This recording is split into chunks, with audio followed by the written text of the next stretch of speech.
Bonjour à tous, l'invité d'Entre-deux aujourd'hui, c'est Marc Grével. Bonjour à vous. Bonjour. Vous êtes le président du groupe Synergie à la métropole de Lyon, conseiller communautaire donc et ancien maire de Saint-Cyr-au-Mont-d'Or. D'abord, en un mot, c'est quoi le groupe Synergie?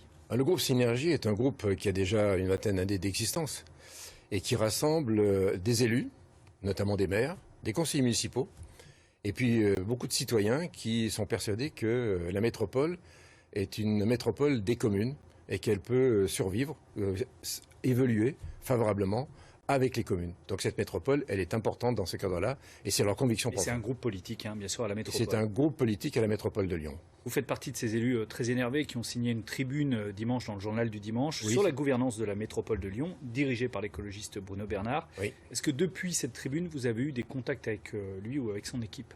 Il n'y a pas eu de contact, un seul contact avec lui, son équipe, et ça ne concerne pas forcément que moi, puisqu'il y a un certain nombre de personnes qui ont organisé, en tout cas, le travail de ces 44 maires pour faire connaître. Donc il y a 44 maires qui ont signé cette tribune, un certain nombre de conseillers avec des conseillers municipaux, aux alentours de 400, et des conseillers métropolitains. Et il n'y a pas de contact pour essayer de voir quel est le problème qui est posé et comment peut-on le résoudre ensemble. C'est quoi le problème? De gouvernance trop verticale, d'un président isolé qui gouvernerait tout seul, c'est ça que vous lui reprochez? Oui, c'est exactement ça. C'est qu'aujourd'hui, les décisions tombent verticalement. On a l'habitude, c'est un peu notre façon de faire, d'aller chercher la façon de travailler ensemble, de se concerter, de faire évoluer les projets, etc. Rien. Donc, on tombe sur quelque chose qui est ou du mépris ou du dédain. Donc, et si on ne peut pas sortir de ça, ça va pas très bien se passer dans les semaines et les années qui viennent. La majorité de gauche de la métropole dit tout de même qu'il existe des organes de consultation sur les projets, que les élus sont consultés, en effet, et en gros, vous exagérez. Oui, on peut toujours dire qu'on est consulté. Simplement, par exemple, les maires qui sont réunis régulièrement dans une conférence métropolitaine des maires sont réunis avec des ordres du jour qui sont descendants. Et puis, il n'y a pas de dialogue, il n'y a pas d'échange pour essayer d'amender certains projets ou bien de revoir la copie sur des investissements, notamment des investissements dans les projets des communes. On a un président qui a dit « Moi, je porte des projets métropolitains. Si les communes ont des projets, eh bien qu'elles se débrouillent. » Alors, si la commune a un projet de nouvelle crèche ou un projet de nouveau groupe scolaire parce que se développe sa population, ne serait-ce que parce que il y a plus de logements sociaux, on fait comment? Enfin, je veux dire, c'est aujourd'hui ce manque de dialogue fait qu'on ne s'y retrouve pas. En même temps, M. Grével est-il finalement si anormal que ça qu'une majorité qui est issue des urnes, puisque pour la première fois en 2020, ce sont les citoyens qui ont élu directement les conseillers métropolitains. Donc est-il vraiment anormal que cette majorité prenne des décisions? Elle est là pour ça. Non, mais qu'elle applique une politique. La majorité prend des décisions, mais je vous signalerai aussi que les conseillers municipaux et les maires sont aussi issus des urnes et le même jour. Et qu'il a fallu, pour les maires, ils ont joué le jeu, montrer le jour de l'élection pourquoi il fallait aller voter pour les élections métropolitaines.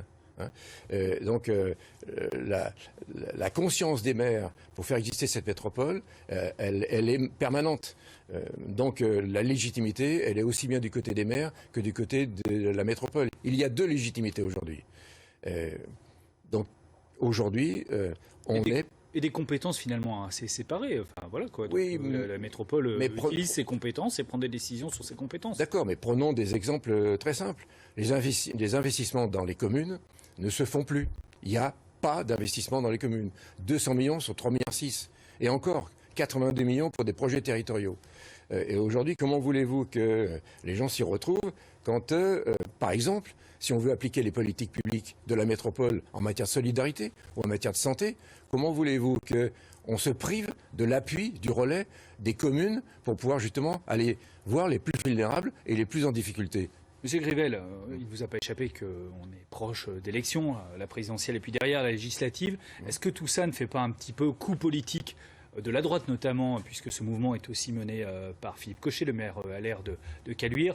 Est-ce que finalement c'est pas l'opposition de droite qui se rebelle contre l'opposition de gauche à la métropole et on est finalement dans de la politique? Ça serait un coup, non pas politique, politicien. mais alors là, politicien. Ben c'est pas le cas. parce que je vous renverrai, ou en tout cas, on met à votre disposition l'ensemble des écrits depuis 2013 où nous dénonçons ce type de métropole et on dénonce les dysfonctionnements, les incongruités, enfin ce qui y compris à l'époque où c'était David Kimmelfeld, y compris à l'époque vous avez été élu. et y compris aussi Gérard Collomb, qui a été quand même celui qui a mis en place dans les textes cette métropole. Donc ça n'est pas un coup politique, c'est au contraire une suite logique de nos convictions en matière de développement de métropole qui ne peut se faire que par la pérennité des communes. Donc ça n'est pas un coup politique ni politicien. Est-ce qu'il est possible aujourd'hui à des communes de sortir de la métropole de Lyon? Alors juridiquement, vous avez raison, c'est très difficile ou pratiquement impossible, puisque la loi, dite MAPTAM, ne prévoit pas... Instaurer cette métropole qui est à la fois département et qui est unique en Voilà, France, on le rappelle. n'a pas demandé à n'importe quel conseiller municipal de savoir s'il était d'accord ou pas pour être dans cette métropole, et il n'y a pas de clause de sortie. Donc juridiquement, c'est quelque chose qui est très difficile, ça ne peut changer que par un changement de la loi.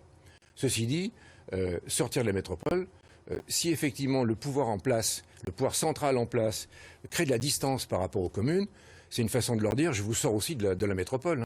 Donc il y a plusieurs façons de sortir de la métropole. Il n'y a pas forcément besoin d'aller vers le juridique. Aujourd'hui, finalement, on se sent quand même un peu exclu de cette métropole. En 2 mots, vous voulez quoi? Renouer le dialogue avec Bruno Bernard? Bien sûr, bien sûr. On a 5 ans devant nous. On ne peut pas rester comme ça pendant 5 ans. Merci beaucoup, Marc Merci Grebel, président du groupe Synergie à la métropole de Lyon, à propos donc de cette fronde des maires et de certains conseillers municipaux contre la gouvernance des écologistes et du président Bruno Bernard. Tout de suite, c'est l'actu, le journal avec Stéphanie Loeb.